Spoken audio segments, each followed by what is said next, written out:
കേറിയപ്പോ തൊട്ടിട്ട് ലൈക്ക് ഒരു human being എന്നുള്ള രീതിക്ക് നമ്മൾ എന്തായാലും കണ്ടിരിക്കണം. ഒരു സ്റ്റാർട്ടിങ് നമ്മൾ ജനിക്കുമ്പോൾ തൊട്ട് മരിക്കുന്നത് വരെയുള്ളൊരു ഹോൾ ലൈക്ക് വിഷ്വലി ആണെങ്കിലും അവർ പറയുന്ന കാര്യങ്ങളാണെങ്കിലും നമ്മൾ എല്ലാവരും അറിഞ്ഞിരിക്കേണ്ട ഒരു കാര്യമാണ്.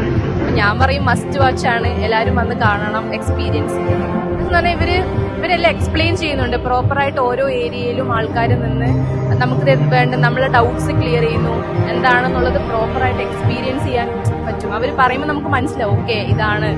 നമ്മൾ സ്വന്തമായിട്ടൊന്ന് ചിന്തിക്കാനുള്ളൊരു ഇതും കൂടി ഉണ്ട്. വളരെ അമ്പരപ്പിക്കുന്ന അതിശയകരമായ മനുഷ്യൻ അവന്റെ ഉത്തരവാദിത്വത്തെ കുറിച്ച് ചിന്തിപ്പിക്കുന്ന നല്ല ഒരു പ്രദർശനം. പ്രപഞ്ച വിസ്മയമാണ്. പടച്ച തമ്പുരാൻ തന്നെ പറഞ്ഞിട്ടില്ലേ, ഈ ഭൂലോകം തന്നെ ഒരു രണ്ടാമത്തെ പുസ്തകം അല്ലേ. ഈ ലോകത്ത് മനുഷ്യനെ ജീവിത വിശുദ്ധി, അതൊരു ഹൈജീൻ എന്ന് പറയുന്ന സംഗതിയുണ്ട്.